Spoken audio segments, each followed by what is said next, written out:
And away we go. It is the BCJ podcast. Back to normal.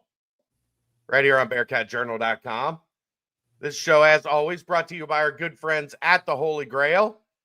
Big weekend, or big week next week coming up for the Redlegs as they come home for their final 6 games before the All-Star break. So if you're heading down to the ballpark, make sure you stop by, see our great friends at the Holy Grail. They will get you taken care of. They've got great food, full drink selection, and of course, Cincy Light on tap.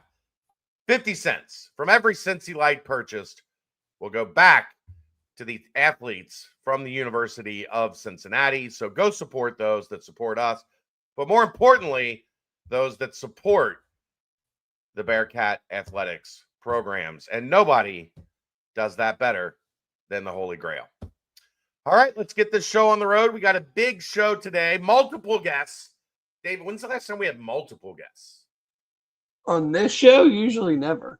Usually never. So I was working on a couple things, and then both of them came together. So let's get right to it. We'll start with a first timer here on the BCJ podcast. Dan Phillips, the Associate AD and Chief Creative Officer at the University of Cincinnati. What's that? What's the Chief Creative Officer? He oversees the department's creative vision and direction, working in all mediums from large format to print to digital and beyond. That beyond being the release of the new Nike uniforms that we saw today. So we thought this would be a great time to get Dan on, welcome him to the show, and talk about the uniform reveal that we had today. Dan, welcome. It's good to have you finally on. Hey, great to be here. Thank you. Let's get right into it. What's the anticipation level going into something like this morning? Did you sleep last night? Are you a little jumpy? What's that like behind the scenes, knowing that this goes live at 9 o'clock, 9:30, whatever it was? Well, you're constantly thinking about it. I sleep pretty well once I once I hit the pillow. But once the kids are in bed. Yeah, once the kids are in bed, I sleep. Nothing's stopping that. But yeah, we've been waiting for this one, and I think, boy, what a fun day, right? Like we just, I think we try to capitalize on the moment and really celebrate it. And man, it's consuming. Yeah, especially the past couple of days, it's just a consuming thing. When you start the process, obviously the whole process takes quite a bit of time from conception to completion.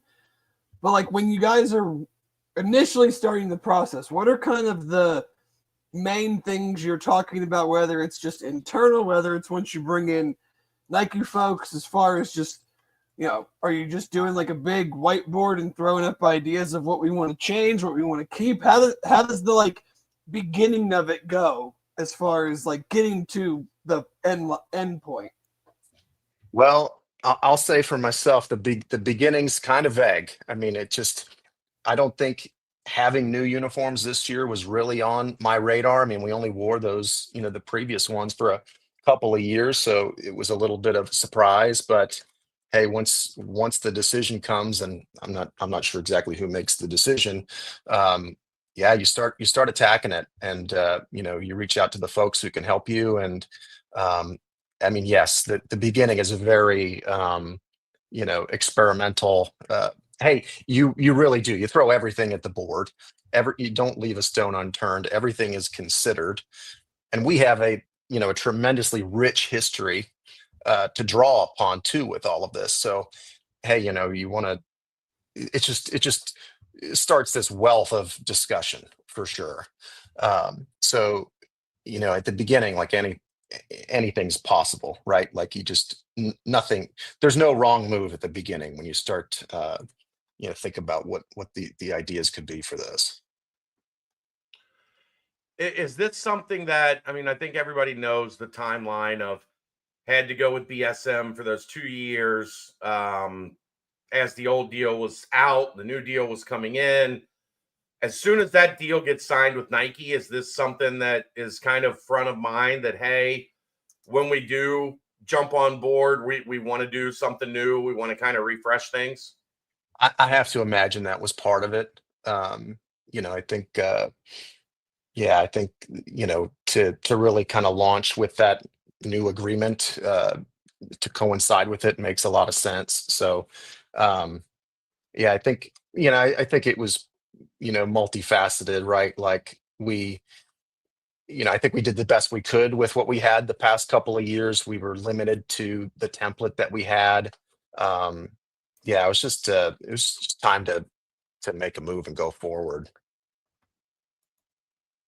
There's certainly some several new, and I mean, pretty much the whole thing is new compared to the last 2 years. But a couple of the pieces that jumped out to me the most, I think, are because I'm not, and I think Chen are kind of in the same boat. Like, we appreciate a nice uniform, but we're not like uniform geeks or anything. But the shoulders, I'm always interested in shoulders because I'm more of a clean, like, keep stuff off the top of the shoulders unless it's a number.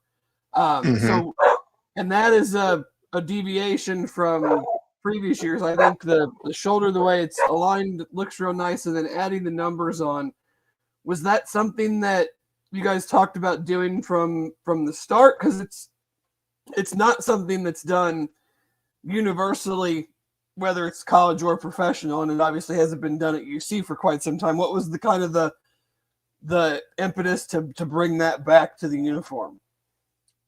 It was very early on that it was determined that this was a piece that we were interested in, having as a part of the kit. Um, I think, for one, it brings, added color. I feel like felt like we were so bland, the past couple of years that, in that sense, it helps, make it a little bit more colorful. I think, from a football perspective, they really, thought that, they'd be beneficial, uh, to have those TV numbers back. It is something too that we have had in our history. I think even, in 2018 was maybe the last time that they were on the shoulders. Um, but yeah, I mean, I agree. Like, we did wrestle with that a bit. Is it going to get too busy? The more elements you have on there. I mean, you have to have your conference mark. You have to have the brand mark. You have to have, like, you start having all these little pieces, and it could get busy pretty quick. But, I feel like, they complement really well. And like, Chad, you were saying, when you see them, when the guys are wearing their pads, it comes off differently. I think, like, it doesn't feel Yeah. like it's right on top of the sea paw and the stripe. Is it what is that challenge like? You got to incorporate all those things. The Nike logo, you got to incorporate the Big 12 logo, you got to incorporate the CPAW. You decide to do the TV numbers on the shoulder pads. And you've got the number, you've got Cincinnati. You somehow accomplished to do all of that and still not make them look too busy. Like, Mhm. is that like much more of a challenge than people realize? Well, we get a degree in this for some reason, right? Like, I think, well, it depends on the nature of these elements too, right? I think we're lucky that our conference mark is so, like, clean and simple. Like, the swoosh is a very clean, simple element too. So you're kind of off to a good start there. There are these givens that you have. You're going to have the Cincinnati word mark on the jersey. So where do you have room to play, right? And hey, it's the numbers. It's, what's the design element that complements these things. That's something that was sorely lacking the past couple of years, right? And it just they were simple. They were us because the color was us, right? But you could have put any other team's logo on those jerseys and they could have been just as ownable by them, frankly, right? Like, what makes these new uniforms, you know ownable for the Bearcats? And that's the development of this stripe element and the character of these numbers. So, um you know I think that the stripe, to answer your question, is what helps keep them clean. The old stripe and the new one, we called it, the Cincy Stripe 2.0. uh the prior stripe was very busy. I mean, it had 1,000 triangles in it, right? So it's inherently active. And, this one's just completely crisp and clean. It's a very classic collegiate, you know, bold stripes. So all of those elements are simple, and together, I think that they make the right mixture for this to come off in a very like digestible way.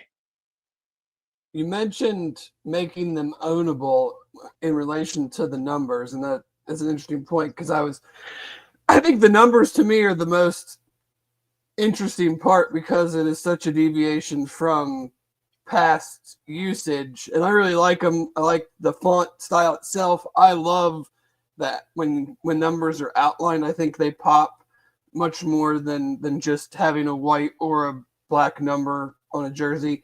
How many different like number templates did you guys go through before you locked in on this one? And then was there a lot of back and forth about kind of trimming them or whatever the correct terminology is, or was that kind of also kind of like a thing that we said from the jump we want to do that because we have kind of almost, I mean, we talk about red and black a lot, but white is such a premier color as well. You have the opportunity to trim them all in the opposite color. Was that part of the early discussion as well? So the numbers were definitely, I mean, if you were to pick an element of this that were beat up the most through the process, it was certainly there. You know, I think the nature of them is, you know, they catch your eye first, right? Because they, at first glance, they are so different. You know, they're it's a completely new font, and I think that's what you know, kind of makes these special, right? It's sort of our symbol of like this is a new thing, right? This is us moving forward.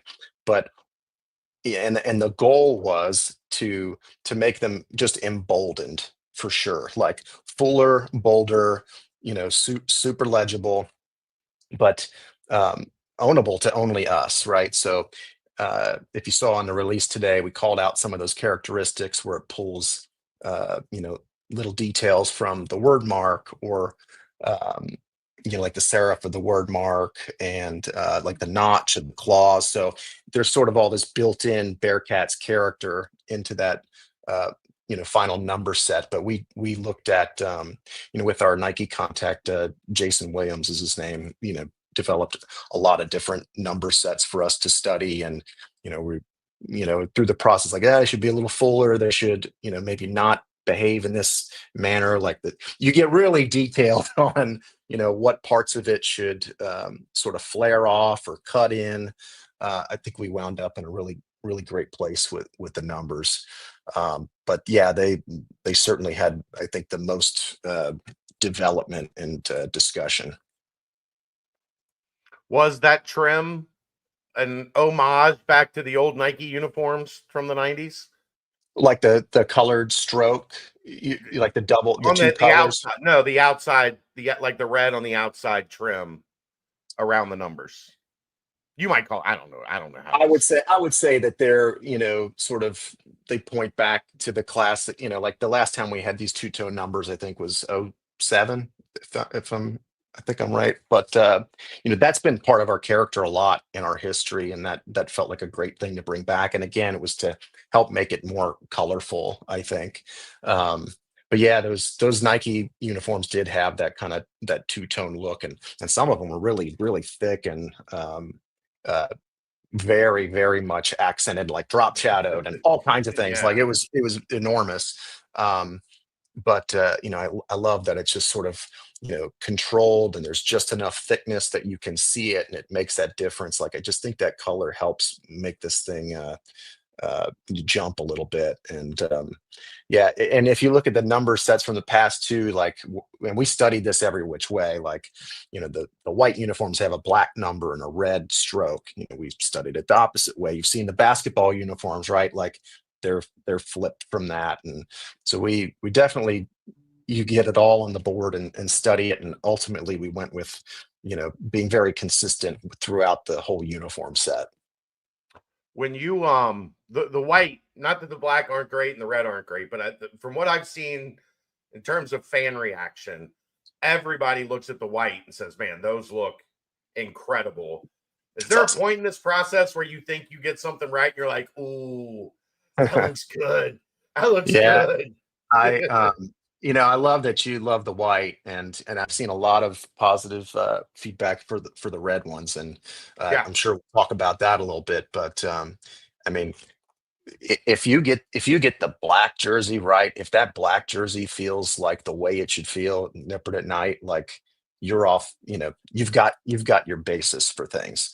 And if you can nail that black jersey, then yeah, I mean that's that, and that's looking at Cincinnati from a brand perspective, and the Sea Paul just it belongs on black. Like it's got its highest legibility and contrast against black. It's just that is. I could talk about the logo itself for the next 10 minutes. Like the you know I think yeah, when you see it correct there, you feel good, and love that the Reds have the Cincy word mark, and that's really kind of generating excitement, and um yeah, just sharp. I know, or at least it seems like, at least from a social media standpoint, that one of the big positives fans have reacted to is the red helmet matching the jersey. Now, Hmm. is that all a Nike thing, or do you have to get the helmet then manufacturers involved as well from the color of that? Because I know in the past we've done the red helmets, and I always think they look great, but they've never quite totally matched the jerseys. So how does that whole process work? Well, so I'll say first, I don't know whether the intent of those former red helmets was to specifically match the jersey. Sure. Like, the ones that we beat Notre Dame in, I think that those, just the finish of that was intended to be that finish no matter Right. what, right? So it would feel odd, at times it would feel odd to see that in combination with the red jersey, like, well, our reds aren't matching. But it was definitely something that was discussed through this process. JD Jordan in our equipment office, I know he really worked hard on making the connections to make this helmet perfect and match this jersey. So um, you know there's a lot of people involved in making this happen, and he certainly did his work there. They're beautiful. I mean, for those two things to match, and for it to basically be our own, is a really, really cool thing. So um yeah, I mean, we knew that if we knew we were going to do a red jersey set, right? Like, it's just part of our DNA, that helmet had to be, it really had to be matching. I Can I would get my assume. car painted Bearcats Lightning now? Is that a purchasable thing now? Yeah, that's a really good question. That's a really good question. I don't know. I have to figure out how Do to the go about walls that. behind me in Bearcats Lightning? Yeah, what a great name, right? I It's I awesome. assume it's the same process with like making on the white helmets all of the hardware white as well, which I think, to me, that's like a huge deal.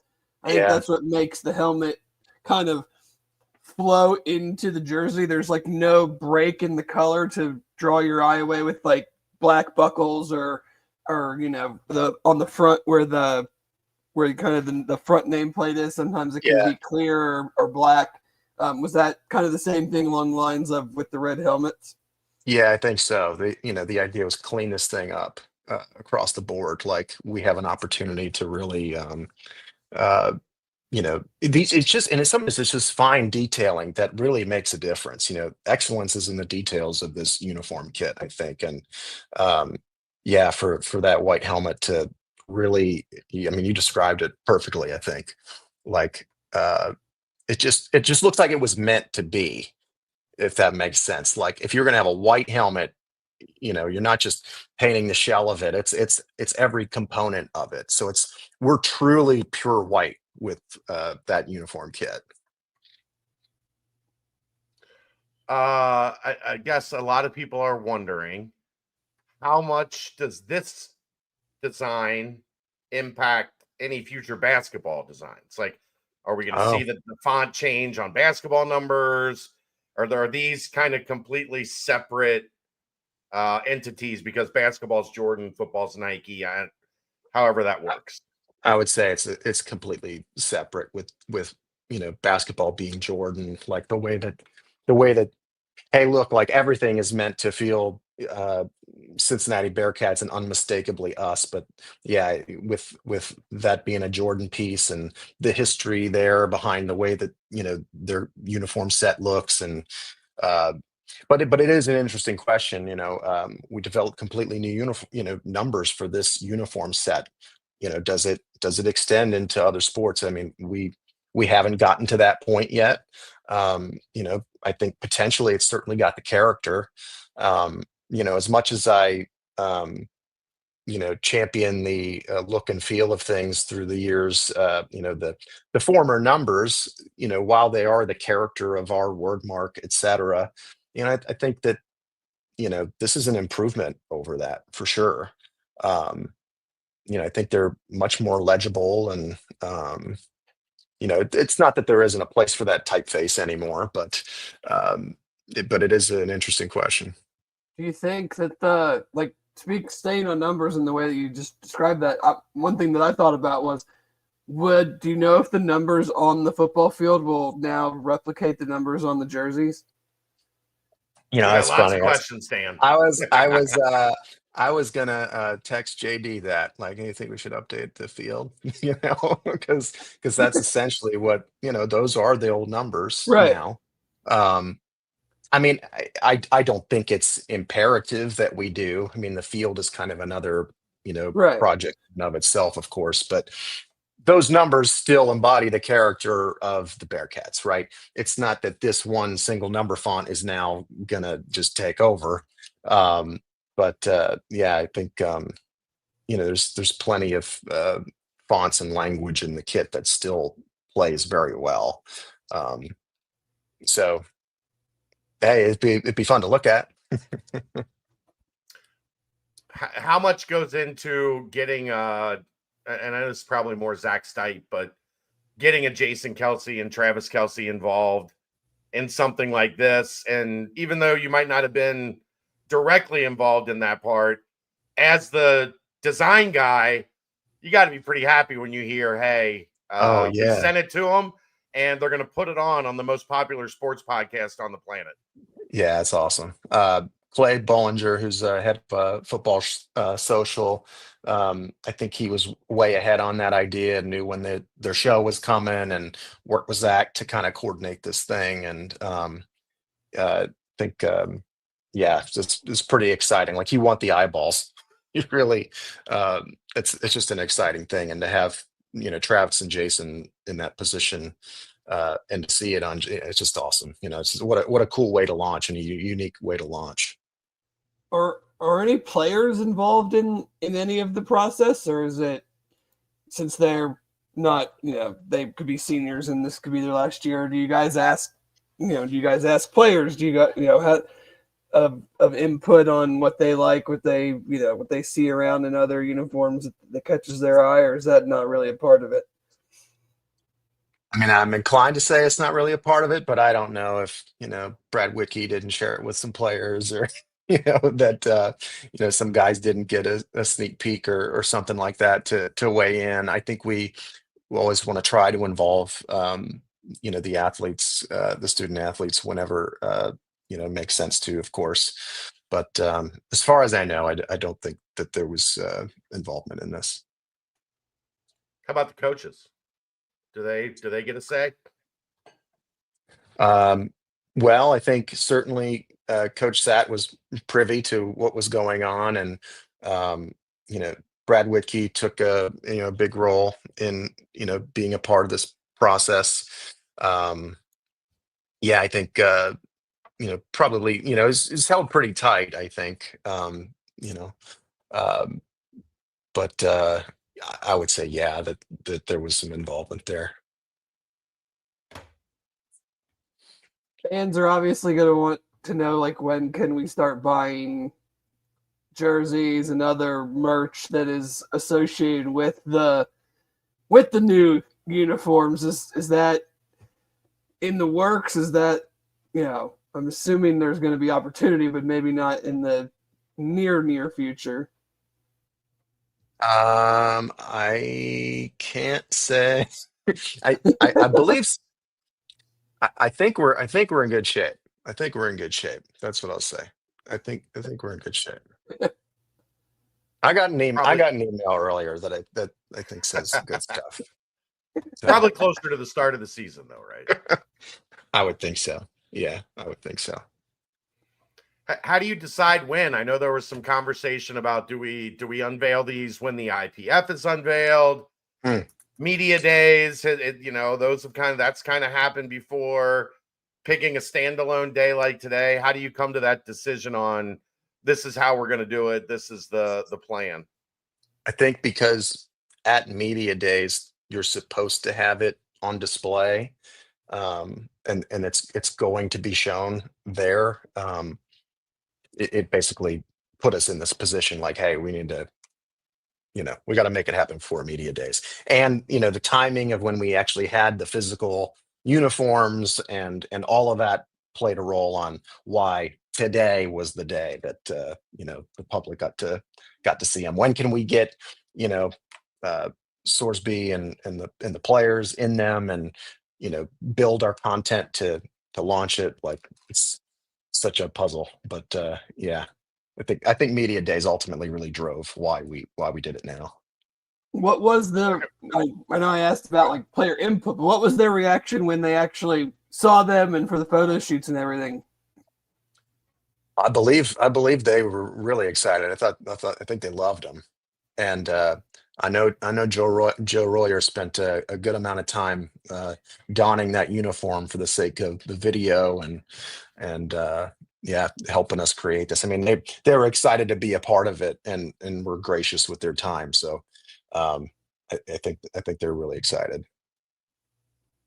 Finally, before we let you go, you mentioned briefly the Cincy word mark. We saw that worked into basketball.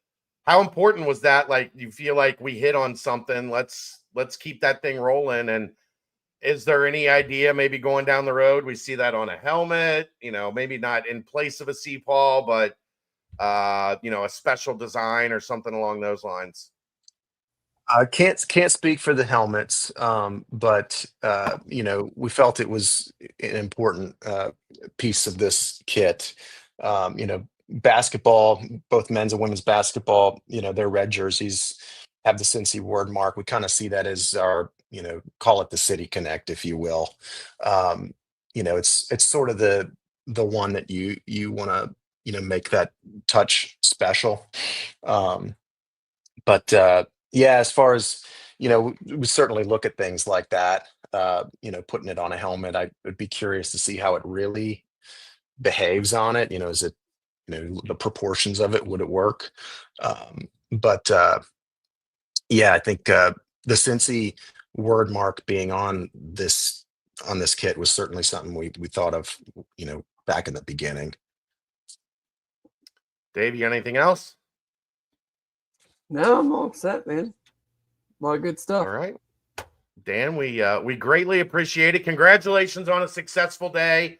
Thank you. And all the big college football sites were talking about them. Everybody seemed to have very positive reviews. And as a guy that's involved in the design process, I know that has to feel great. That's great.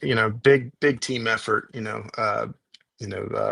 Our photographers, Isabella Marley, and head of social Clay Bollinger, Spencer Tuckerman. Like I'd probably forget people, but there were a lot that went into pulling this off and were involved in the process to make it happen. So it's really exciting for everybody. Spencer's great. Isabella's great. Clay's he's all right. He's okay. Yeah, it's a lot of fun. This is a great project and more to come. Appreciate it, man. Thanks, Dan. We'll have you back on soon. Thanks for coming on. Awesome. Thank you, guys. Really appreciate it. Have a good night. You too. All right. Bye-bye. There you go. Dan Phillips, Senior Associate Athletic Director for Design. Speaking of design, look at this guy right here. Big B comes on. Look, Dave, I don't know that we've ever had a more controversial figure for the fan base than Brien Hanley here. I mean, you told me earlier today I would just leave it out. We don't want we want him to feel welcome, and we have good numbers and good interaction. And it's the guy that started his college career playing basketball at Xavier. He finished his college career playing football at Louisville, and he's a huge Steelers fan. So, like, I still like him, though. I still like him. Well, I didn't finish it at Louisville. I grew up in Louisville. I'm a diehard Louisville fan. I finished at K-State, but yeah, that's my story, man. I love my time in Cincinnati, though. It was fun. I like being there. I never went to class, which is why they didn't let me come back to Xavier. But that's different. You love Cincinnati, but you didn't care for Norwood. There you go. That's probably right. That is that'll right. ingratiate you with our audience. Brien, how Hanley, you guys doing, man? We're great, Good, man. Big D, if you have followed along, I have joined Brien multiple times on the Big 12 Insiders show. You can catch that on YouTube. Just search Big 12 Insiders. Great chance to kind of get a feel for what's happening around the Big 12 with guys that cover the teams and give great insight. And it's a very informative and valuable show if you're a fan of the Big 12. And with media days coming up starting on Tuesday, I thought it'd be a great time. Dan Phillips, his first time on the show, talking about the new football uniforms. Now we get Big B, his first time on the show, talking about the Big 12 this year. Did you get to see the new uniforms, and what did you think? I did not get to see them, but I heard at the end, and I saw some stuff that you were talking about, all white. Look, I'm a fan of all white uniforms. So, and obviously, if I'm a Louisville fan, I have to like Cincinnati colors, right? It's the same colors. So, yeah, I'm just a big fan of all white uniforms. So I didn't get to see them. I promise I'll check it out. But I'm a uniform person. I believe in, if you could have a different uniform for every single game, I'm 100% in on that. I know some people aren't, but I am. Yeah, I like that. I like it. I'm in on it. 100%. That's the white. And then here you go on the black. Yeah, buddy. It's kind of got a little bit of 90s retro vibe to it, doesn't it? Mm-hmm. It does. I can dig it. And then one more. Where are they? There you go. There's the red. Yeah. That red looks, that's legit. That red is legit. It just is. I'm a big uniform person. I know I played a million years ago, but I try to stay young through the uniforms. And it literally, if the teams came out in different uniforms, you could have a different one every game, I would love it, man. I'm into stuff like that. I always have been since my dad was a high school football coach in Louisville. They had 3 different jerseys, so I just thought that was cool, and it's never changed for me. Oh yeah, having multiple jerseys back then, that's a huge rarity. That was in the 80s. That was in the early 80s. One uniform, one or two, if that, and you just, it was a good deal. The Big 12 media poll has gone. The preseason media poll has gone away. Big B. I don't like it, but I get it. Like, this league is so tightly packed, and right. I do think Arizona State suffered last year being picked last, and I don't have a problem with them being picked last. First year quarterback, young second year head coach. We had no idea Cam Scatterbo was, a monster coming into the season last year, but it did kind of hurt them. If you look at how long it took them to get ranked, how long it took them to become a part of the national picture. Is this just simply mistrust directed at the College Football Playoff Committee that they don't do what they're supposed to do? And that's start a new poll when that first poll, when the CFP poll releases, if you looked at the first CFP poll, it was almost identical to the Associated Press poll. Like, is that what this is all about ultimately, is a lack of trust when it comes to the CFP committee? I think it is. I don't like it, kind of like you, but I do understand it. But I absolutely believe that this is one of those things to where they are just telling us, or that the Big 12 is trying to get ahead of it. They're just out there just trying to get ahead of this thing. And look, it doesn't, fans probably aren't going to like it, but then you're going to have a lot of fans that agree, because we hear it all the time saying, well, why don't you just wait until October to have your first poll and all that stuff. So, it's going to satisfy them. But, not trusting the college football playoff committee. Here's the thing. We can do that in our league, but I don't think it's going to make a hell of a difference at all when it comes to that, because they're still going to base it on whatever they're going to base it on. And it isn't going to be based on our media. Now, here's the thing. A lot of media, or a lot of people that vote for the AP poll, they don't look at the Big 12, and maybe they haven't really paid that much attention to the Big 12's, early start preseason poll. Maybe some do, some don't. But I would say the Big 12 is trying to get ahead of it, to do anything that they can to try to get a leg up on this thing. I'd also like to think Dave and I were the beginning of the end for media polls, because I don't know, 4, 5, 6 years ago, we got the American Athletic Conference preseason poll, and we had a pretty good idea who like 1, 2, and 3 were. And we had a pretty good idea who the bottom 2 were. And we filled out the media poll, the rest of the media poll, live on this podcast, drawing names out of a hat. Okay. I mean, we did not get invited back the following year to participate in the media poll. I mean, look, there's worse ways to do it. I know that. I know there's worse ways to do it. I think it's a lot of fun, and if they didn't like it, tell them they needed to live a little. They needed to live a little. That's my thoughts on it. Well, I mean, that's the thing, is like, and we actually got it pretty close to right. You're drawing names there you go. You're taking a football poll in the middle of July way too seriously if you can't just have a little bit of fun with it. Exactly. And the first thing, it wasn't like we did the whole thing out of the hat. Like, we knew the top 3, these are our top 3, and these are our bottom 2. We got no idea on the rest, so we're going to have fun with it. I mean, to be honest with you, Chad, shouldn't everybody have done that last year with the Big 12? I mean, everybody should have just picked everything out of a hat last year. 1 through 16, yeah. I mean, you could even go back 2 years. West Virginia was picked last 2 years ago and went to a bowl game, and then Arizona State was picked last year and went to, maybe you want to be picked. I mean, maybe you should be able to fight to be picked last. It seems like the team that's been picked last the last 2 years has far exceeded expectations. Yeah, it's crazy. And then there's a lot of people. I mean, it's going to be this year. You look at BYU. People thought they were going to be okay. Looks like they're not going to have a quarterback. I mean, I guess it's better to lose your quarterback now than it is the week before the first game.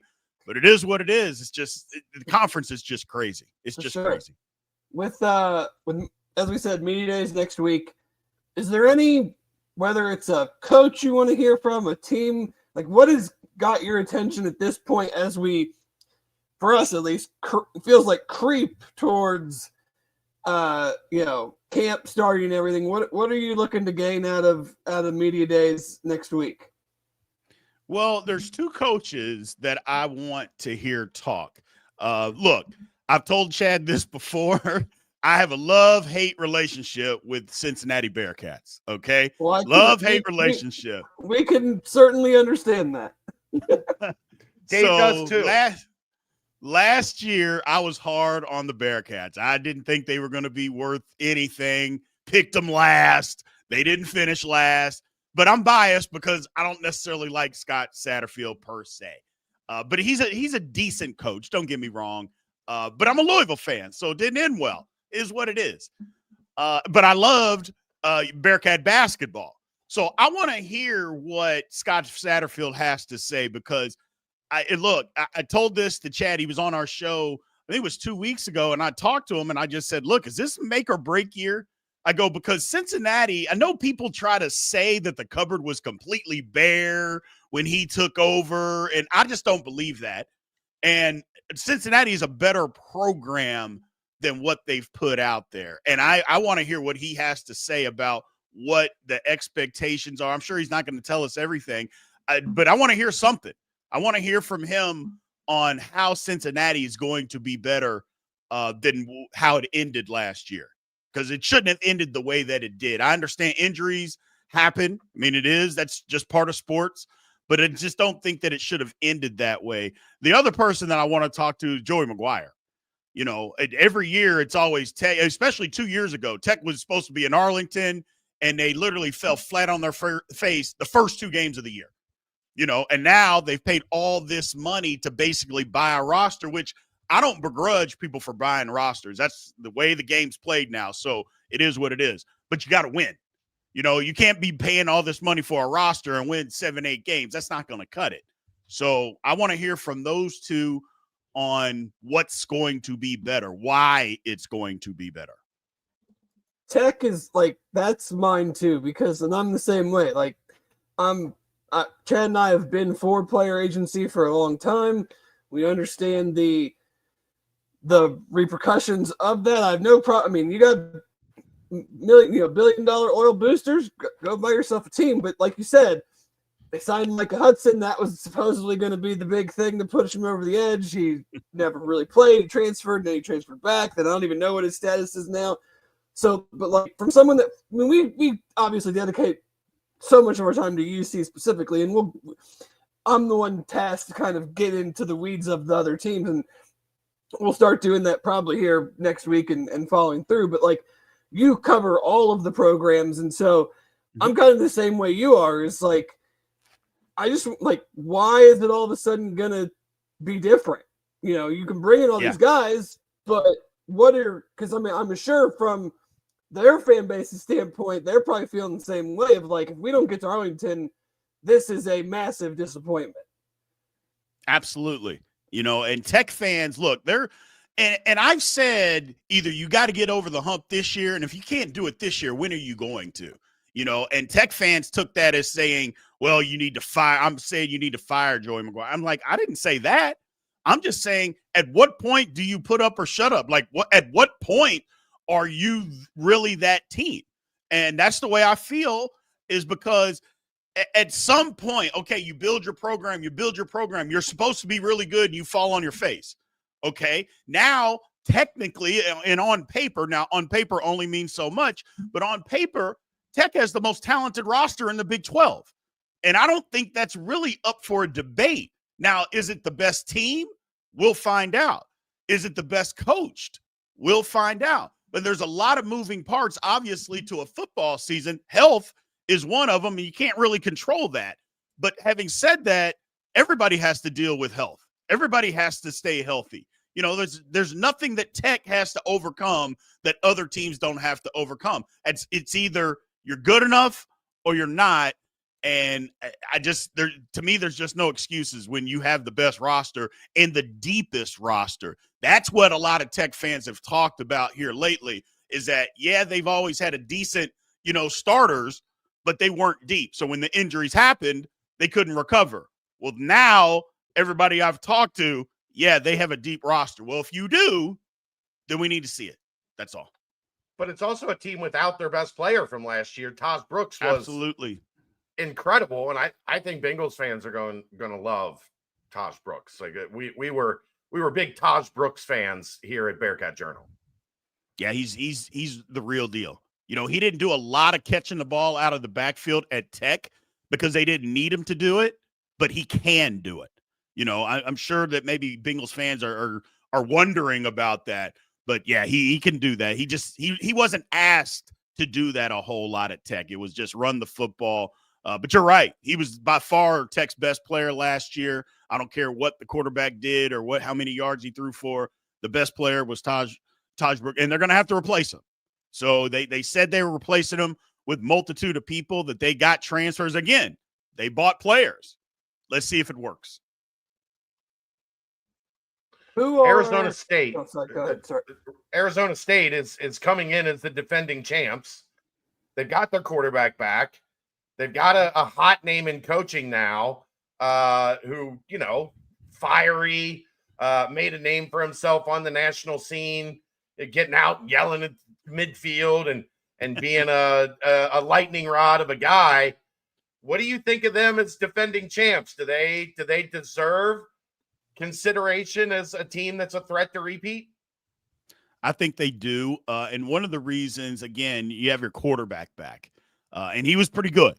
I know they lose. Cam Scatterbo did a lot, and they're not going to just replace that guy. He afforded them to do a lot. But they bring back 3/4 of the starters that they had. Heck, at the end of the year, Jordan Tyson wasn't even playing. He might be in the top 5, definitely in the top 10 as far as best receivers in the country. And, I've talked to, obviously, Chris Cartman, who covers them for 24/7, but several different Sun Devil people, and they're just like, the way that it ended last year, they kind of have a chip on their shoulder, is that they feel like they got robbed of a game. And I'm like, well, you gave up 4th and 13. If you can stop that, you move on. I get the pass interference. I 100% understand. But that's how they feel. They have a chip on their shoulder, like they should have done more and could have done more. And so we'll see. It's the one thing to be the hunter. And I know this is an old cliche, but there's another thing to be the hunted. And they are going to be the hunted. How do you respond to that? When I would say, guys, even the last couple of games of the year, I think people still believed, okay, Arizona State's going to fall on their face. They're going to fall off. Something's going to happen to where they're going to get beat. And then they just kept winning at the end of the year. I know they lost 2 in the middle of the season, but I think that's what people kept thinking, and they just never did. And they actually kept getting better, which is what you want your team to be. But it's different when you're the hunted. So how are you going to respond to that? I'll be interested to see. And early on, they get tested, so we'll find out quickly. Let's pretend there was a preseason media poll. Give me a team that you think right now or going in the next month or so that you feel like is probably not getting talked about enough, and then one that you think probably getting would be pulled higher than you would think or should be. I think a team that's not getting talked about enough is TCU. I think TCU, they ended their season. I wrote them off. A lot of people wrote them off. They kind of lost early in the season last year, a home game that they basically gave away. They were ahead big and gave it away to UCF and kind of wrote them off. And then they ended up winning 9 football games. And I don't think, even now, I'm not sure a lot of people even know that they won 9 football games. They just continue to get better. Another game they lost, again, it was at home. It was the very next game at home to Houston, and they got beat. So I think TCU is a team that not a lot of people are talking about. I'm not saying they're going to win the league, but I think they're going to be better than what people say. And a team that I think is going to surprise a lot of people, I literally just mentioned them, is Houston. Houston had everything that you wanted except the quarterback. I mean, you talk about bad quarterback play. They had some bad quarterback play at Houston last year and literally couldn't win games because of that. But then they lucked around and a quarterback made a play or two and they beat some team. I mean, they basically ruined Kansas State's season. So they beat a couple of teams that you wouldn't think they were going to. I think Houston, again, I'm not predicting them to win the league, but I think they're going to win a minimum of 6 games. They're going to have their hand in some stuff. They're going to be a tough out because they actually have good quarterback play. Willie Fritz, I don't think I've ever seen him coach a team that doesn't have a good defense. I don't think he's capable of coaching a football team that doesn't have a good defense. And I've known him for 30 years, personally known him for 30 years, all the way back to when I was playing junior college football. We played against him, and I met him then. So just keep your eye on Houston. Not saying they're going to win the league. Just keep your eye on them. Is Sonny Dykes still the coach at TCU? He is. Okay, well, We still remember him at SMU. Big B. We still remember him at SMU. So he's a little different. He's a little different. I get it. Trust me. I get it. But we'll find. I do know this, that I know that it was 2 years after being in the national championship game and getting his head beaten in, that TCU fans, if they would have stunk it up last year, there would have been some conversations. There would have been some conversations. So he ended up turning that around. Well, I think he's still, if he sees Luke Fickell, he has to call him daddy still. I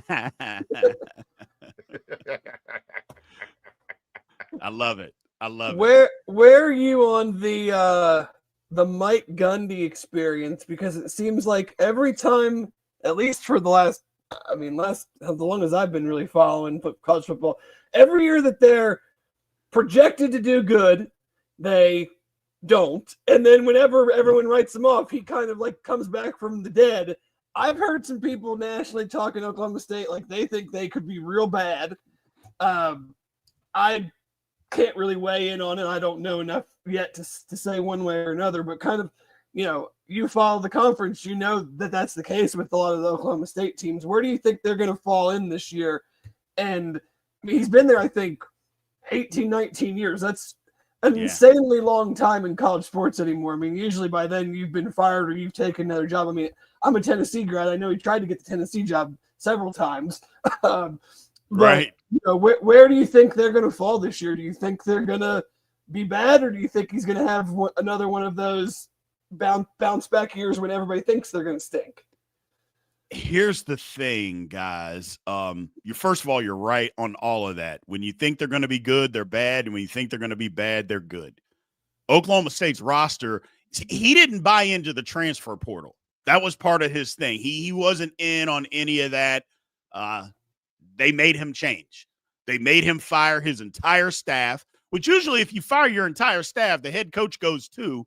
But it was Mike Gundy, and he had been there forever, so they allowed him to stay. I just wouldn't bet against them. They'll probably win around anywhere between 6 and 8 games this year. Their roster isn't great, but I just trust what Mike Gundy does. He's just a guy that they may lose 2 non-conference games and win 6 conference games, something like that. He'll just make adjustments in the bye weeks. Now that everybody has multiple bye weeks, he just makes those adjustments. I just wouldn't bet against them. Their roster is not great, but we don't really know that much because it's brand new. I mean, it's a totally new roster, new quarterback, which, again, their quarterback play was lousy last year. They couldn't run the ball, and they had a great running back, and they had all their offensive linemen back. That was the craziest thing to me, is that Ollie Gordon comes back and is like, I mean, just you put that tape on last year compared to 2023, and you're just like, this is the same person? Like, yeah. And it was the same lineman. Yeah. That's the thing. It's like, it's one thing if you lost like 3 or 4 linemen or something. Okay, it looks different. They're not as good. All the same, they brought back their top 6 linemen from 2023, and they literally could not run the football. It was crazy. And then a quarterback that just loved to throw interceptions. It's not really a recipe to winning football. But I wouldn't bet against Mike Gundy. I think he's still a good football coach if he's still in it, because there has been reports that he's ready to be done. But my thinking was, if he was ready to be done, if they made you fire all your assistants, you would just retire then. And he didn't. So we'll see. He's a man. Yeah. He's 50. It's just a real interesting dynamic there, because like you said, they made him fire a bunch of people, and then he hired like some his defensive coordinator came from Division II, and it was some, not, I don't want to say odd, because I think good coaches can coach anywhere, but you're like, I'm on the hot seat. I just had to fire all my guys, and I'm going to go hire, a much lower level coach that I've never worked with before to hopefully resurrect my career. And so it's always interesting with that guy. That's for sure. Absolutely. Yeah, absolutely. He's a weird cat, but he knows how to coach football. So I just wouldn't bet against Okie State this year. Let's get to your Wildcats. Avery Johnson back at the helm, another year under his belt of development and progression. Are they a team that maybe we should be talking about more? I think they're going to be there at the end. They got a chance. I mean, look, you don't ever want to pin all your hopes on one football player because, as we know, football is the ultimate team sport. But Avery Johnson, look, the expectations of him last year, I think, were too high from Kansas State fans, expecting him to be the greatest quarterback that ever walked on, Manhattan, Kansas, the first time he started a football game. And he wasn't that, but he was pretty good, and everybody gets better after their first year of starting. When you're out there for the first time, really playing a lot week in and week out, and people are game planning for you, that makes a difference than when you're a spot player as a freshman coming in on running downs, running the Wildcat. I go, that's totally different than when they're literally trying to take everything that you do well. They're trying to take all of that away. That gets some adjusting, and he had to do that. He was a young guy, but K-State, they're going to be better. They're going to be better. They got some new offensive linemen, which was a problem last year. They got some defense. Look, their secondary's young, but they're pretty talented. Receiving core has always been an issue since Kleiman has been there, but the receiving core is supposed to be good. If it is, I'll just tell you, because their D-line is going to be really good. D-line and linebackers are going to be great. Not good, great. And if their receiving core is up to snuff, K-State will be there at the end. They're potentially are that good. Iowa State? They brought in some transfer wide receivers to replace two guys that went to the NFL. Rocco Beck, I think he got carried by wide receivers. A lot of times it's the quarterback and the other way. It's not that I don't think Rocco Beck's a decent quarterback. I just think he got carried by those two guys. Look, you look at his passing percentage. They're throwing deep down the field. He's completing passes to guys that were second-day draft picks. Those guys are pretty damn good. One of those guys I think is going to end up starting this year for the Houston Texans. So I just feel they're going to miss a lot on offense. They may try to lean on running the football some, but I think they'll be good. I think they're an 8-9 win team, but I don't think they're going to end up in Arlington again. Yeah, and UC's been a developmental program just like Iowa State has, and you put two guys in the second round, both get. I mean, you can bring in all the transfers you want, but what's the realistic probability that you're going to in a developmental program you're going to replace two guys that probably combined for 2,500, almost 3,000 yards receiving? The very next year, it seems unlikely. I mean, who the hell knows? But yeah, I'm kind of with you that those two guys were really damn good and opened up a lot of stuff for them, and we'll just see what happens there. I want to ask you, two guys coming back to their old schools, Rich Rodriguez and Scott Frost.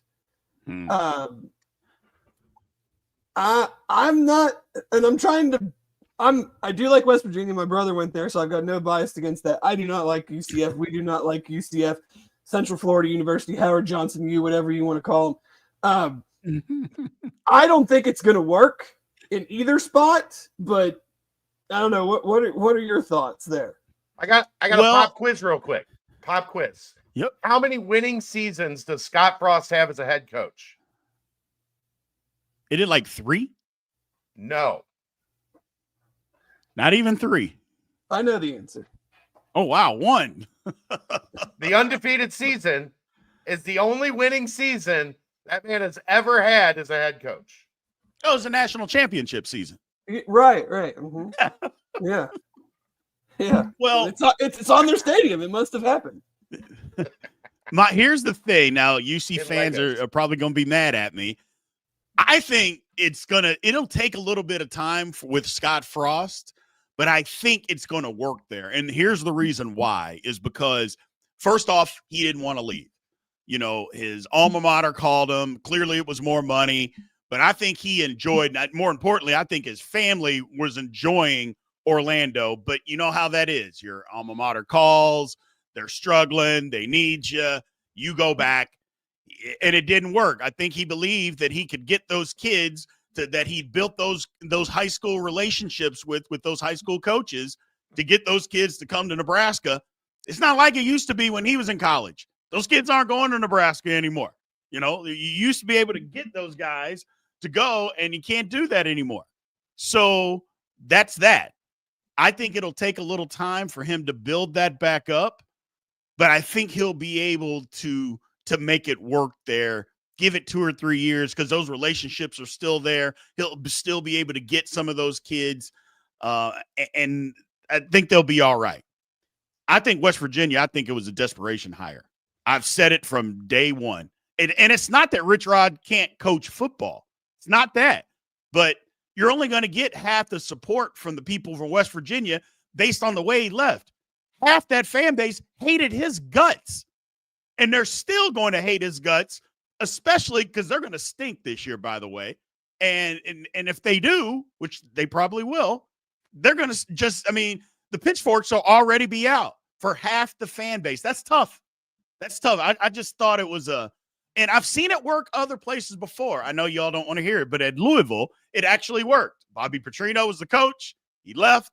He comes back. It was good. You know, they were good. And so it can work, but that wasn't a desperation hire at that time. Was his neck okay? This time, I don't know. I mean, look, I could get into the Bobby Petrino at Arkansas on my theory on what really happened, but I don't want to talk about it. I don't want to bring that up but I got my own theory on what happened with that, but that's a different story for a different day. But I just don't see it working at West Virginia. I really don't. Again, when you're not going to have the full support, and I know you can say winning cures all, sometimes it doesn't. Not when you have a divorce, and that's what it was. It was a nasty divorce. Sometimes all wounds don't heal, and I think that might be the case. It's not that I'm rooting against it. I just don't think that it will work. I don't think Pat White, Steve Slayton, Noel Devine, Owen Schmidt, Pat McAfee, not coming Pat back. Van Jones, Chris Henry, those dudes ain't walking back through that door at West Virginia. No. And that's what people don't realize, Chad, is how talented they were then. Now you can say, well, they can get it back. They can get those play. Those were NFL guys. NFL. I don't want to know if all of them were stars. They were starters, you know. And I guess Pat White wasn't necessarily, but the other guys were, yeah, and played well. So it's tough. It's tough. We'll see what happens. Who are you had to call it right now, who do you think is in the Big 12 championship come December? I'm going to actually go. I know I said they have to put up or shut up, but I'm going to say Texas Tech just because of how deep their roster is. I'm going to give them the benefit of the doubt and say that they're going to make it. And then I'm going to be a homer and say that K-State makes it. I say K-State avenges. Their schedule's not easy, but I think they'll make it. You know, outside of that, Arizona State is going to be there, but I also think Utah is going to be good. I think Utah may have solved their quarterback issue because that was basically their problem last year. Horrendous quarterback play. They don't have a 30-year-old playing quarterback anymore. Exactly. A 30-year-old that is injury prone, you know. I think they may have solved it.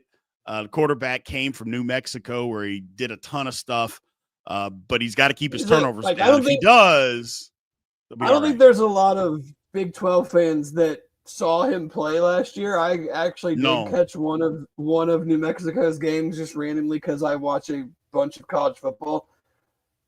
That guy will be very interesting behind a Utah offensive line that we know can move people and with like a legit running game. I don't know how much he's really going to have to throw it with the way he runs, and he can throw it too. That's the thing. But yeah, I'll be very interesting to see them the first couple of weeks when he has a bunch of true big power forward type offensive linemen in front of him. Correct. Yeah, it'll be interesting. I think Utah's in for a bounce back year. Are we writing BYU off without Retzlaff? You know, here's the thing, guys. You look at Retzlaff, how impressive were his numbers last year? And then you look at his last 5 games when they were winning games still, but the last 5 games, he was pretty bad. I mean, he had 5 picks and 2 touchdowns over the last 5 games. I'm assuming you can replace that. Now, you don't know what kind of leader he was. You don't know what he was in the locker room. You don't know any of that. But on the field, I think BYU can replace it. But here's my thing. I think BYU was out over its skis last year. That's what I believe. I think they got some breaks. Now, they made their own breaks too. Don't get me wrong. But I think they come back to earth. I think it's a 7, maybe 8-win football team this year. They're always going to be tough at home. Like that is correct. A nearly impossible place to play with the altitude, especially at night. Especially if you get the 10-15 kick and you're, UC, West Virginia, UCF, one of those teams going out there. Yeah, it's brutal. That's brutal. But if we were to do a media poll, would you trust your knowledge to get it right? Or would you rather go the Dave and Chad route and we'll just pick names out of a hat 1 through 16 and we'll see how it goes? Because we thought we're smart the past 2 years and nobody's got anything right. Last year it was horrendous. I mean, it was horrendous. But I would go the route. I would just pick it out of a hat because I honestly believe, guys, the league is so close together. Like, yeah, somebody might win 10, 11 football games, but they're not blowing out 10 or 11 football teams while doing so. Usually in a conference, they'll blow out 3 or 4 teams, and the guy that's at the top of the league, they're blowing out 3 or 4 teams, and other teams just can't compete. I don't think you're going to see that this year. I think you're going to see a bunch of close games, a bunch of really, really interesting football. We might have a team that loses all those close games, okay, but I don't think there's going to be a team that just gets blown out every week. I really don't, unless it's Arizona. I've been around football a long time. I know you guys have been around football a long time. I have never in my life, not even high school, have I seen where a head coach 45 minutes before the football game starts is out in the parking lot talking to fans and talking to donors, like smoozing it up in the parking lot. Like I've seen it happen like in the complex. I've seen that, even on the field, on the sideline. Hey, you got to do it. Football, head coach, fundraising's part of it. In the parking lot, I'm like, that guy's checked out. He's checked out. And for them to allow that is incredible. It's brutal. Maybe he needed a beer. And I'm sure he got one. That's the whole thing. I'm sure he got one. The way they played last year, he needed a lot of beers. Yeah. Lord.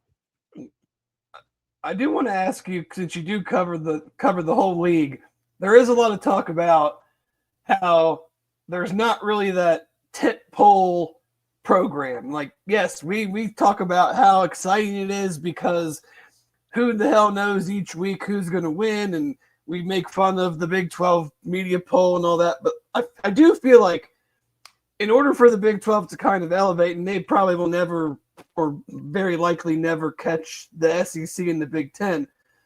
But what needs to happen in order to kind of get that progression going to where you do go into a season where people are talking about, even if it's just one team or two, because I feel like right now there's not really any talk about any particular team. The talk is about Texas Tech, but it's more so about all the money they spent and will that pay off versus this team is like a series, maybe not even a national championship contender, but this team is definitely going to be a top 10 team and definitely going to be one that we're going to watch the first month of the season. Like there feels like there is none of that. And I think for the health of the conference, somebody needs to become that. I just don't really know if that is out there right now. Right. Well, a couple of things. First off, Big 12 is never going to have a blue blood. Okay. The way that it is constructed right now, they're never going to have a blue blood. Blue blood wasn't created over a 5 or a 10-year time period. So that is never going to happen, but that's still okay.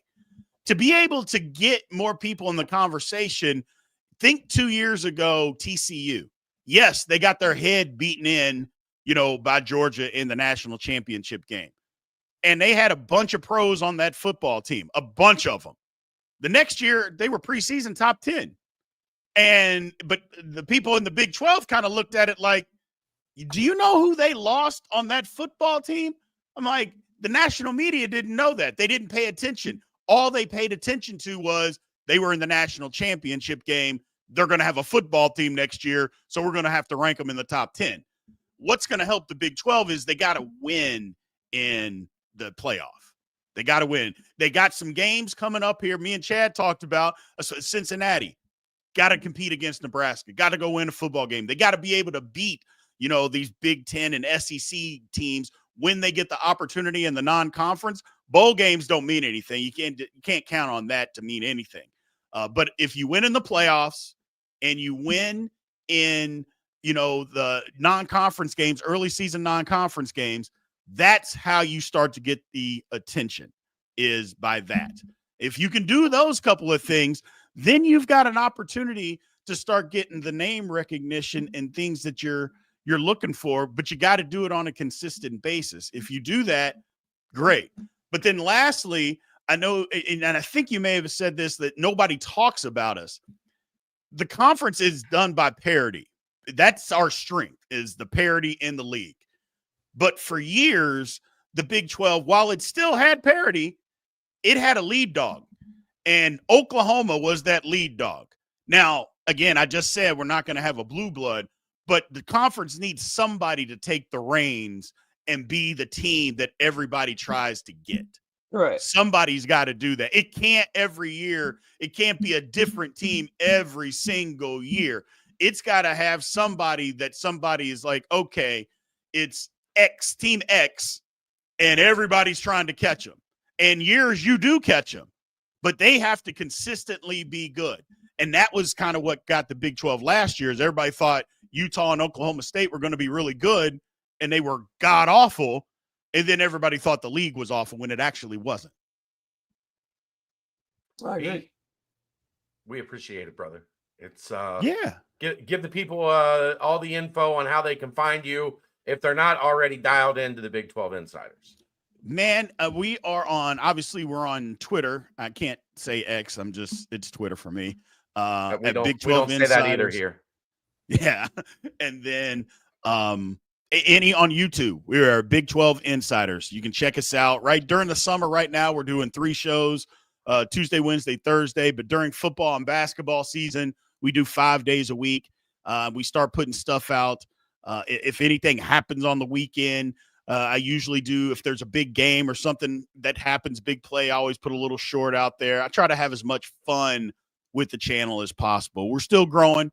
We're just over a year old, so we haven't been doing it very long, but we have a lot of fun with it, and I enjoy it. So Big 12 Insiders anywhere. We don't have an actual podcast, but we are on YouTube and we are on Twitter. Come and check us out. Appreciate you, brother, and I will see you soon. I'm always happy to come on and talk Bearcats with you on the Big 12 Insiders. Appreciate it, man. Absolutely, man. Had a blast. I appreciate you guys. Thank you. All right. There you go. Dave, we got to look at the uniforms. You got to look at the Big 12. I guess I gotta pay some bills here before we continue. Those 2 segments brought to you by our good friends at Turtles Brew. 0 sugar, 0 carbs, 6% ABV. It's a gluten-free, bourbon-infused sweet tea. They have lemonade tea, strawberry mint, cherry lime, raspberry peach, orange vanilla. There's more than 50 locations in and around Greater Cincinnati, over 100 throughout the state of Ohio. For more information and the location nearest you, 4th of July weekend, go get you a Cincy Light, then a Turtles Brew, and then maybe a Cincy Light Lime. And, you put all those in a cooler, you're going to have a very happy party. Because Turtles Brew is gonna give them something great. It's gonna be hot Friday, Dave. It's gonna be a little toasty on Friday. So get you an ice cold Turtles Brew and beat the heat. Big 12 Media Days Tuesday, man. We are almost there. Almost there, Dave. I know.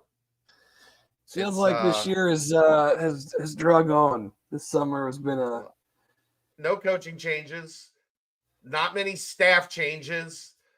They kept the top of the roster, so like there's just not like in football and basketball. Football is more prominent right now because we're about to get into the heart of it. Things are very simple around here. Put up or shut up, right? Like you've said it a bunch of times. We've talked about everything just about we can possibly talk about when it comes to the Cincinnati Bearcats leading into the start of camp. And there's not a lot else to say other than go prove it, man. This league is wide open, Dave. There's other than maybe Texas Tech puts it together and they go on and have, a big time year. But at the end of the day, there's nobody that you look at and say, man, that team is going to be tough to beat. And there's 2 or 3 teams right behind them. Like, I couldn't tell you with any certainty what any of this is going to look like by the time we get to mid-October. No, I agree. I mean, you lived it last year.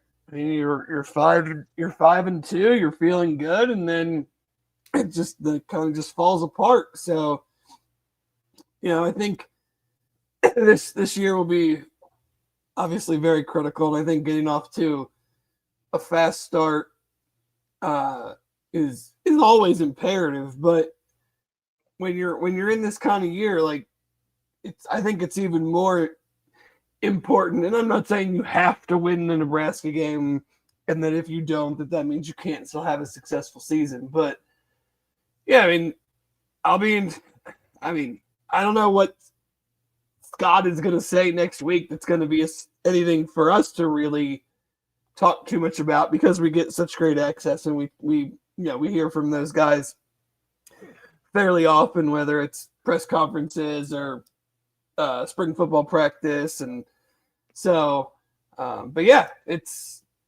got to go win some games, and it's not just, get to 6 wins, go to some mid to lower tier bowl game that no one really cares about other than the players. So it's camp will be interesting, that's for sure. I think there's going to be a lot to watch there. But as far as next week, do you see anything that's really going to grab our attention next week? Now, is there anything that they could say that's going to change the reality of the situation? Not really. Like, they're going to say the right things. They're sending a bunch of great dudes. They're going to be great representatives of the university. Like, they're going to be well-spoken and well-mannered and do all the right things and say all the right things. But there's nothing like I don't think there's any chance we're back here next Wednesday going, you know what? I think they changed my mind. I think I was leaning one way and now I'm leaning the other way. Or like they got me more excited than I was. Like I don't know that there's anything other than I think we think the roster's better. I think we think they should be better than 5-7. But I got to see it. Yeah, it feels like with, the 2 headliner sports, that feels like that's just the theme of 2025. I got to see it. Yeah. But that's what happens when you don't meet expectations for a couple years in a row. Yeah. Like, I don't think expectations were that high last year, Dave. Win 6 games. And they were 5-2. And they didn't. So, like, yeah, I don't think there's a free pass that's associated. I think Scott Satterfield's building a good program. I think he's building it the right way from the inside out. They've obviously shown that development and retention are their highest priorities, which I agree with in this day and age. You're not going to go win a bunch of recruiting battles against blue chip programs. They clearly, the way that they're prioritizing their money, and the way that they're paying out their money, like they're not going to go spend $200,000+ on an 18-year-old that might not help for 2 years, which I think is the right way to do it. I think it's the smart way to do it. But it all comes down to getting dubs. It all comes down to winning games and winning more than you lose and protecting Nippert Stadium and giving people a reason to like those new uniforms. Because guess what? People are going to hate your uniforms if you lose a bunch in them, Dave. Yeah, and I think you touched on something that is probably my biggest thing is that you just play better at home and everything else takes care of itself. And they really the whole time Scott has been here, but especially the last 2 years. I guess this would be the whole time he's been there. All over the place, but especially like last year, you can't give away can't give away the pick game, and can't give away West Virginia. Right. There's just too many instances where if you just do the things that 90% of college football teams do, you're fine. Or 90% of college football teams that have successful seasons do. I should say that. Because I think the bones are good. And I think the mentality is in the right place. When we hear from the players and we hear from someone like Nico, it gets you excited. But that has to translate to wins at some point, or it kind of just doesn't matter. You can tell me all you want about how great the crews are doing and the off-season workout is going amazing and these dudes are, they're working their asses off and we've got this great buy-in. And I'm like, okay, that's fine. But, how many wins is that good for? Yeah. If it's 5 or 6, it's going to be a lot of questions. Like 6-6 and getting to a bowl game, even if it's a bowl game win, I think we go into January with again a lot of questions about the direction and the future of where this is headed. Yeah. Because look, man, here's the reality. It was for a program with the resources of Cincinnati, it was going to be very difficult. Things are going to have to get really bad for a long time for them to get lost in the shuffle of the American Athletic Conference. Generally, the teams that have the best resources, that have the best, ability to sustain their program, even through some ups and downs, those teams more often than not are going to win. Now, that's not Cincinnati. Cincinnati is not sitting at the top of the food chain here saying, everybody come catch us. They're in a group that, man, it's going to be very easy to get lost in the middle, to get lost in the shuffle of this 16-team league. Mm-hmm. And it's a little different in basketball because of the NCAA tournament. And, you can have a good year and finish 7th or 8th or 9th and still get into the tournament, win a couple games, and the view of that season is drastically different. I don't know, what do a bunch of 6-6 and 7-5 seasons do to this fan base?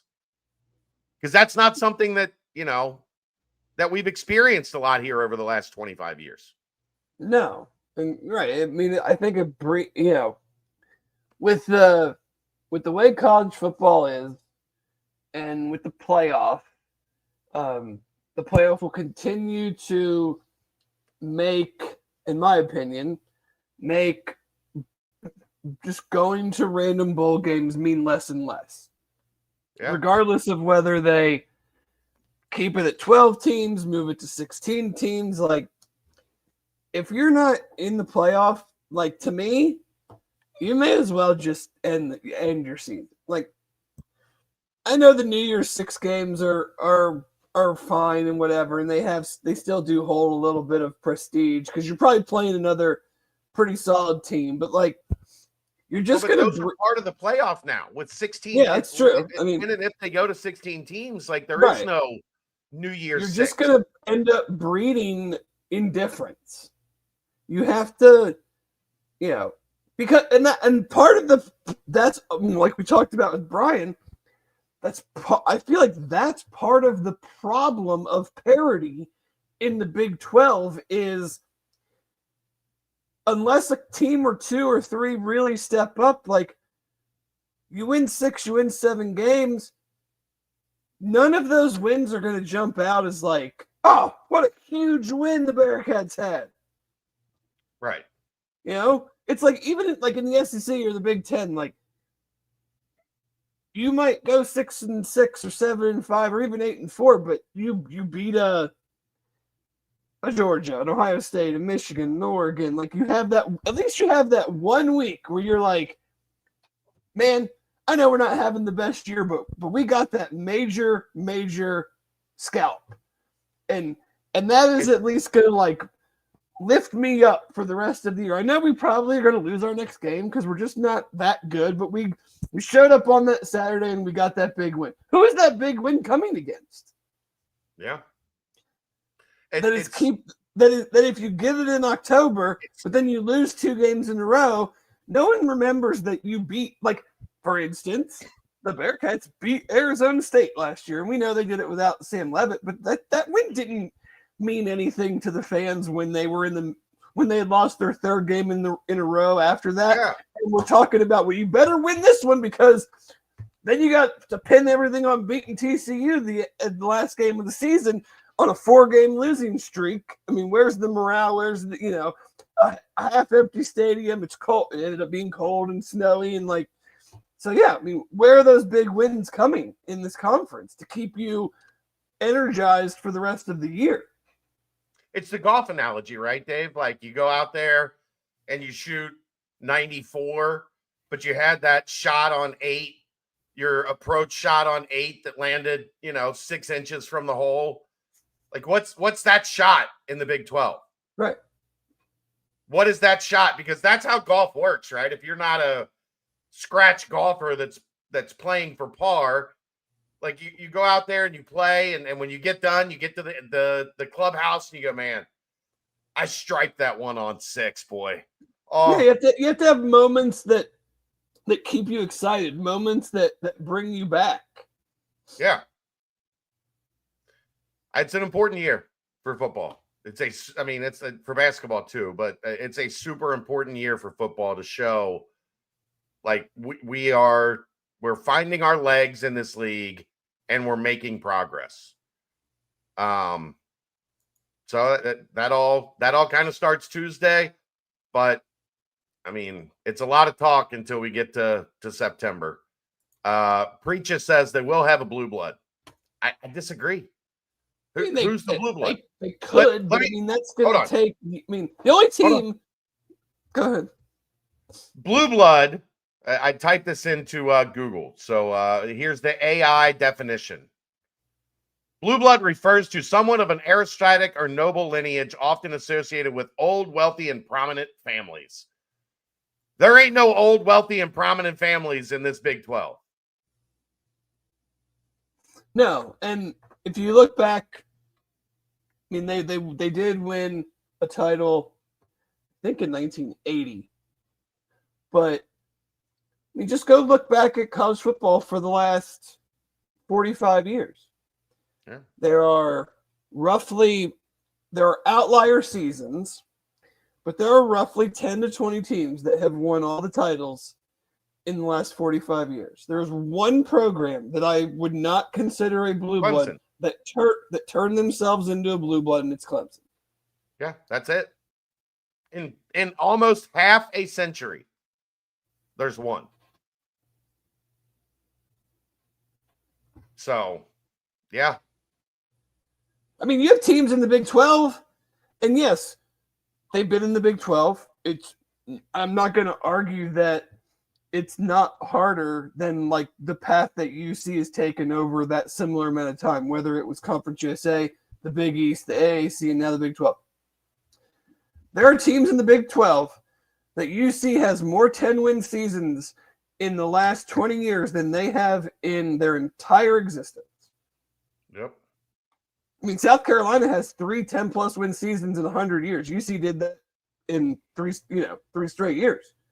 And they're considerably ahead of where UC is, and part of that is being in the SEC, and it helps elevate you and everything. But like, which one of these teams that is never done? That's the thing, is like, Which one of these teams that has been playing football for 60, 70, 80, 90 years that have never done something is all of a sudden now going to start doing that thing? Right. I don't see it. I mean, I don't know, man. Especially now that the gap is as Clemson built, and you had an insane run from Florida State in the ACC. You had an insane run from Miami in the ACC. Like, those programs helped build Clemson. And then now the Big Ten and the SEC have distanced themselves so much. Like, the conferences were so much more bunched and more equal then, too, that allowed Clemson to do what they've done. Now the conferences have much more space between them, whether it's exposure, whether it's funding, whether it's booster. I mean, so like, who is the team in the Big 12 that's going to push all of those obstacles to the side and move themselves up into that type of category? It's very hard to see that. I mean, if it happens, it's going to happen over 10, 20, 30 years. Certainly not going to happen anytime soon. Yeah. I mean, Clemson, it took what? 15 years, really? For that to like stick and be a thing? I think you're going to see different teams in the championship almost every year. I mean, you might see a team that goes on a 2-year, 3-year run of playing in the championship game, but like winning Big 12 titles and like planting your flag as like we are the absolute class of this league. State. Like, I would not be shocked if Arizona State won the league again. Like, that wouldn't stun me. It would surprise me. But I think Scatteroo did so much for them last year that it would surprise me. But I think they got the best quarterback and the best wide receiver in the conference. So, yeah, that's possible. That's possible. But how much of Levitt was a product of having Scatteroo? Like, I think that's an interesting thing we're going to have to find. And look, that kid, by the middle of the season, we were talking about it here. Like, hey, man, like that quarterback didn't have a great start to the year, but he's kind of cooking right now. Like, I'm a big fan of his. But it wouldn't surprise me if he fell back to the pack a little bit in 2025. So, yeah, I mean, I get it. Like, the logic says somebody's going to step up and grab that ring. But, man, this group of 16 is so bunched, especially, like, I think 1 through 10, 1 through 12. And Cincinnati's not in that group yet. They got to work their way into that group by winning. But it crosses over into recruiting as well. Like, I look at other conferences, and you have a group that's a hierarchy, consistently getting that average player rating of 90, and in the Big 12 it's 88, 89, and then a whole bunch of teams in the 87 to 85 range. I mean, it's too close. Yeah. To think that anyone is going to year over year start stacking classes that could push them into that realm of like, we are I'm not going to call them the Oklahoma, like the new Oklahoma of the Big 12 2.0 or 3.0, whatever you want to call this. Like, we're the like Brien said, we're not a blue blood, but we're the ones consistently 3 out of 5 years, 5 out of 7 years. We're the ones that are being chased.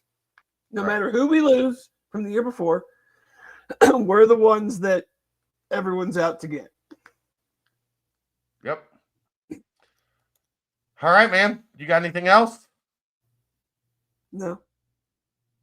I'm sure we'll have lots of reaction next week. I would like to have Keegan on next week, but I know he's, I think, traveling Wednesday to get to Rock Hill, South Carolina. He's going to be at Big 12 Media Days on Tuesday, and then going straight to open evaluation period basketball stuff. So going to Adidas in Rock Hill, South Carolina, going from there to the Peach Jam in North Augusta, South Carolina. Sorry. Augusta, Georgia is what it is, essentially. But so I'm going to try to get him on next Wednesday to talk media days, but it might be another week before we get to talk to Keegan after his Hawaii to Cincinnati to Dallas to Rock Hill to Augusta and then back to Cincinnati in like 3 weeks' time. Tough life, that marriage, I tell you. Yeah. All right, man. Well, I think that's going to just about wrap it up. We will see you next time. That is the BCJ podcast. Thanks, by the way, to Dan Phillips. Thanks to Brien Hanley, Holy Grail, Turtles Brew, and Cincy Light, and everybody else. We'll see you next time. That's the BCJ podcast, brought to you by the Holy Grail, right here on BearcatJournal.com.